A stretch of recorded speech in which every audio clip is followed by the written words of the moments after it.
क्या आप एक फ्रीलांसर हैं जिसे आप या तो जॉब के साथ में कर रहे हैं या फिर आपने इसको फुल टाइम प्रोफेशन ऑप्ट कर लिया है। इन दोनों ही केसेस में ये बहुत ज़रूरी है कि जो भी इनकम आप एज एन फ्रीलांसर अर्न कर रहे हैं उसको प्रॉपर तरह से टैक्सेबल इनकम में कन्वर्ट कर पाए, सो दैट कल को आपको कोई कंप्लाइंस इशू ना हो। तो वही सीरीज हम इस वीडियो में स्टार्ट कर रहे हैं जहां पर हम समझेंगे कि एक फ्रीलांसर क्या होता है, उसकी इनकम को रिकॉग्नाइज कैसे किया जाता है, प्रॉफिट कैसे कैलकुलेट करता है एक फ्रीलांसर, और उसको अपनी इनकम पे टैक्स कैसे देना होता है। क्या उसे बुक्स ऑफ अकाउंट्स मेंटेन करने होते हैं या बुक्स ऑफ अकाउंट्स मेंटेन करे बिना भी वो फ्रीलांसिंग की इनकम पे टैक्स पे कर सकता है। उसकी जीएसटी की एप्लीकेबिलिटी क्या होती है, टीडीएस की एप्लीकेबिलिटी क्या होती है, एडवांस टैक्स भी क्या एक फ्रीलांसर को पे करना होता है, और आईटीआर फाइनली हम कैसे फाइल करते हैं। और सबसे लास्ट में हम ये भी डिस्कस करेंगे, अगर आपकी इनकम फ्रीलांसिंग से 20 लाख रुपीस है, उस पर आप जीरो टैक्स कैसे पे कर सकते हैं। जी हाँ, ये बिल्कुल पॉसिबल है। तो चलिए इस वीडियो को शुरू करते हैं। और शुरू करने से पहले अगर आपने इस चैनल को सब्सक्राइब नहीं किया है तो इसको सब्सक्राइब जरूर कर लीजिएगा। इस वीडियो को पहले देख लीजिए, उसके बाद लाइक एंड शेयर जरूर करिएगा। सबसे पहले हम देखते हैं फ्रीलांसर कौन होता है। चलिए एक बहुत ही कॉमन लैंग्वेज में बात करते हैं। अगर आपके पास कोई स्किल है और इस स्किल को यूज करके आप अपने किसी क्लाइंट के किसी असाइनमेंट को कैटर करते हैं, तो उससे होने वाली इनकम को हम फ्रीलांस की इनकम कहते हैं। राइट। एक एग्जाम्पल से समझते हैं। सपोज करिए आप एक सॉफ्टवेयर डेवलपर हैं, आप कहीं जॉब भी करते हैं और उसके साथ में ही आपको एक असाइनमेंट मिल जाता है किसी एप्लीकेशन या किसी सॉफ्टवेयर को डेवलप करने का। ठीक है, आपके पास उसकी स्किल है और आप अपने जॉब के बाद या वीकेंड्स पे टाइम निकाल के ये पर्टिकुलर असाइनमेंट परफॉर्म करते हैं और ये सर्विसेज अपने क्लाइंट को प्रोवाइड करा देते हैं। इसके बदले में आपका क्लाइंट आपको कुछ पेमेंट करता है। तो यहाँ पर आप होंगे फ्रीलांसर और ये जो amount, let's take an example, आपको 50,000 का अमाउंट रिसीव हुआ है, तो ये 50,000 हुई आपकी फ्रीलांसिंग की इनकम। अब कौन कौन फ्रीलांसर हो सकता है? तो फ्रीलांसर कोई भी हो सकता है जिसके पास में कोई एक स्किल हो। आप टैक्स कंसल्टेंसी कर सकते हैं, आप वेब डिजाइनिंग कर सकते हैं, आप ब्लॉग लिख सकते हैं, आप कंटेंट राइटिंग की सर्विसेज दे सकते हैं, वीडियो एडिटिंग की सर्विसेज दे सकते हैं। कोई भी जो एक फ्रीलांसिंग की सर्विसेज प्रोवाइड कराता है उसको हम एक फ्रीलांसर कहते हैं। अब देखिए फ्रीलांसिंग की इनकम तो आनी शुरू हो गई, बट इसको अकाउंट फॉर कैसे करना है, क्या मतलब है? देखिए इनकम को रिकॉर्ड करने के, बुक्स ऑफ अकाउंट्स को मेंटेन करने के दो तरीके हो सकते हैं। या तो आप कैश रिकॉग्निशन करें या फिर आप एक्रूअल रिकॉग्निशन करें। थोड़ा कंफ्यूजन है। देखिए कैश रिकॉग्निशन कब होता है? जब आप उसे एक्चुअल में रिसीव करते हैं। लेकिन एक्रूअल रिकॉग्निशन कब होता है? जब वो चीज ड्यू हो जाती है।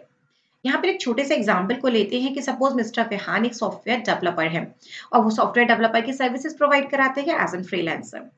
अब उन्होंने 50,000 का एक बिल रेज कर दिया as on 20th of February 2023, but इसका पेमेंट इन्हें कब रिसीव हुआ? 4th ऑफ अप्रैल को। अब यहाँ पे अगर मिस्टर विहान फाइनेंशियल ईयर 22-23 की आईटीआर फाइल करना चाहते हैं, तो वहां पे क्या उन्हें 50,000 को कंसीडर करना चाहिए या नहीं करना चाहिए? यहाँ पे उनके पास दो ऑप्शन है। ऑप्शन नंबर 1 कि वो एक्रूअल मेथड को अडॉप्ट करें और इस 50,000 को अपनी इनकम कंसीडर करके फाइनेंशियल ईयर 22-23 की इनकम में इंक्लूड कर ले और उस पे गवर्नमेंट को टैक्स जमा कर दे।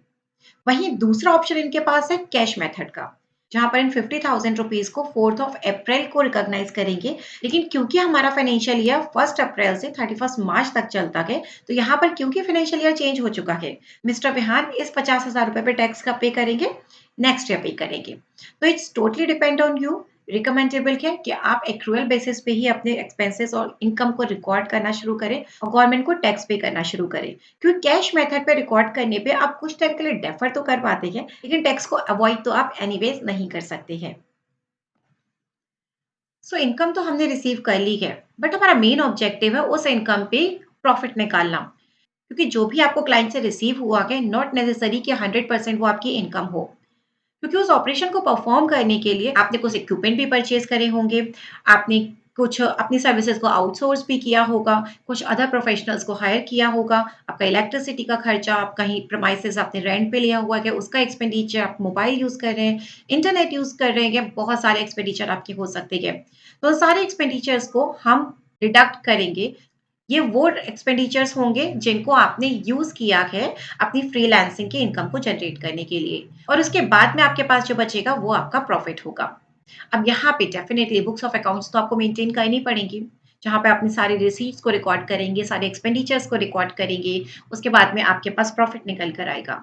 बट एक स्मॉल फ्रीलांसर के लिए चीज़ें कुछ कॉम्प्लिकेटेड हो सकती है, स्पेशली उनके लिए जो कॉमर्स या अकाउंट्स बैकग्राउंड से नहीं है। तो इसके लिए गवर्नमेंट ने एक बहुत ही ईज़ी स्कीम निकाली है जो कहलाती है presumptive taxation scheme. Presumptive taxation scheme under section 44 ADA आती है, जहाँ पे गवर्नमेंट ने ये फैसिलिटी दी है स्मॉल प्रोफेशनल और फ्रीलांसर्स को कि अगर आपकी total receipts in a year is less than 50 lakh और 75 लाख। 50 लाख के ऊपर कोई रेस्ट्रिक्शन नहीं है, बट 75 लाख के ऊपर एक रेस्ट्रिक्शन है कि आपकी टोटल रिसीट का 95% बैंकिंग चैनल के थ्रू होना चाहिए, विच मीन्स आपकी टोटल रिसीट में ओनली 5% कैश ट्रांजेक्शन होने चाहिए। और अगर ऐसा है तो आप 75 लाख तक के लिमिट पर भी प्रिजम्पटिव टैक्सेशन को ऑप्ट कर सकते हैं। बट इसे ऑप्ट कौन कर सकता है? Individual, HUF and partnership. But partnership की जब हम बात करते हैं तो उसमें एलएलपी इंक्लूड नहीं होती है। LLP is limited liability partnership, जो पार्टनरशिप फर्म का ही कॉर्पोरेट फॉर्म होती है। अब ये स्कीम काम कैसे करती है? ये बहुत ही इजी स्कीम है। गवर्नमेंट कहती है कि आपकी जितनी भी रिसीव्स हुई हैं एक साल में फ्रॉम द फ्रीलांसिंग वर्क, उसका 50% एक्सपेंडिचर हम अज्यूम कर लेते हैं। यस, तभी इसका नाम है प्रिजम्पटिव टैक्सेशन स्कीम। यहाँ पे अज्यूम कर लिया जाता है कि 50% का आपका एक्सपेंडिचर हो चुका है, हुआ है नहीं हुआ है, government is not asking for that. आपके पास बिल्स नहीं है, आपके पास वो आपसे बुक्स ऑफ अकाउंट्स नहीं मांग रही, आपके बिल्स नहीं मांग रही, सिंपली अज्यूम कर रही है कि आपका 50% का एक्सपेंडिचर है, 50% का प्रॉफिट है, और जो प्रॉफिट है उसके ऊपर आपको गवर्नमेंट को टैक्स पे करना है as per your slab rate. Slab rate आपका जो भी लगता है वो आप ऑप्ट करेंगे। उसके बारे में अभी हम आगे बात करते हैं। डिडक्शंस की अगर बात करें, यहाँ भी अवेलेबल होती है, जो आपकी एटीसी एटीटी की डिडक्शंस होती है, लाइक आपकी एलआईसी है, आपका इंश्योरेंस प्रीमियम है, आपका हाउस रेंट का इंटरेस्ट है, प्रिंसिपल है, सारी चीजों की डिडक्शंस आपको एज इट इज मिलती है। तो जब आप एक प्रिजेंटिव टैक्सेशन स्कीम को ऑप्ट करते हैं तो यहाँ पे आपको अपने बुक्स ऑफ अकाउंट्स को ऑडिट नहीं कराना होता है, ना ही आपको बुक्स ऑफ अकाउंट्स मेंटेन करने की जरूरत होती है। चलिए एक छोटे से एग्जाम्पल से प्रिजम्पटिव टैक्सेशन स्कीम को समझते हैं। सपोज मिस्टर विहान एक फ्रीलांसर हैं और डिजिटल मार्केटिंग की सर्विसेज प्रोवाइड कराते हैं।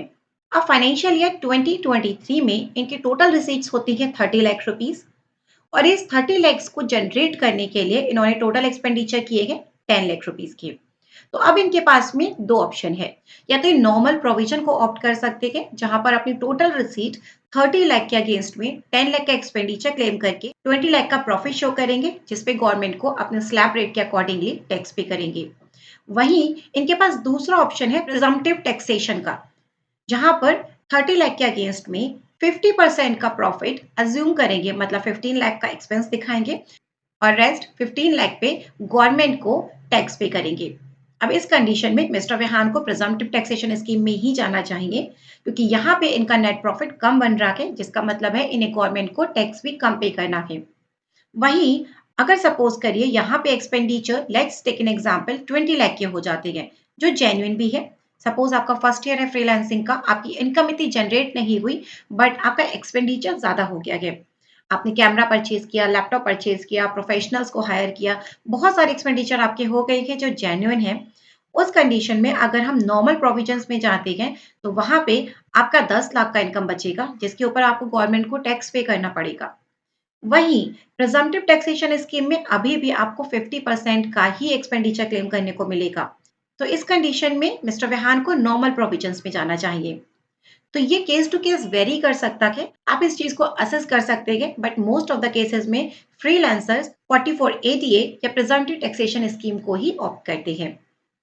अब आपने प्रिजम्पटिव टैक्सेशन स्कीम को ऑप्ट कर लिया है, तो क्या प्रिजम्पटिव टैक्सेशन स्कीम में भी ऐसी कोई कंडीशन है जहां पे आपको अपने बुक्स ऑफ अकाउंट्स को ऑडिट कराना पड़ेगा? तो इन नॉर्मल सर्कमस्टेंसेस ना तो आपको बुक्स ऑफ अकाउंट्स मेंटेन करने के और ना ही अपने बुक्स को ऑडिट कराना गए। बट इन केस अगर आप 50% के लिमिट से कम प्रॉफिट दिखाना चाहते हैं प्रिजम्पटिव टैक्सेशन स्कीम में, तो इनकम टैक्स डिपार्टमेंट कहता है कि ठीक है, आपको कम दिखाना है, आप कम दिखा सकते हो अपनी इनकम को, बट उस कंडीशन में आपको अपने बुक्स ऑफ अकाउंट्स को ऑडिट कराना होगा। आज की वीडियो में इतना की। आज हमने देखा कि एक फ्रीलांसर कौन होता है, उसकी इनकम कैसे जनरेट होती है, वो रेवेन्यू का रिकग्निशन कैसे करता है, प्रॉफिट कैसे कैलकुलेट होता है, जो प्रॉफिट कैलकुलेट होता है उस पर टैक्स कैसे पे करना होता है, और कौन कौन सी स्कीम को एक फ्रीलांसर ऑप्ट कर सकता है। बट अभी भी बहुत सारे ऐसे पॉइंट्स हैं जो एक फ्रीलांसर के लिए बहुत ज़्यादा इंपॉर्टेंट होते हैं। तो अगर आपने अभी तक भी इस चैनल को सब्सक्राइब करके बेल आइकन को प्रेस नहीं करा है तो प्लीज़ कर दीजिएगा, सो दैट मैं अपनी नेक्स्ट वीडियो जो बनाऊँ उसका नोटिफिकेशन जल्दी से आप पे पहुँच पाए और हम अपने बाकी बचे हुए पॉइंट्स को भी बहुत जल्दी डिस्कस कर सकें। तब तक के लिए थैंक यू सो मच।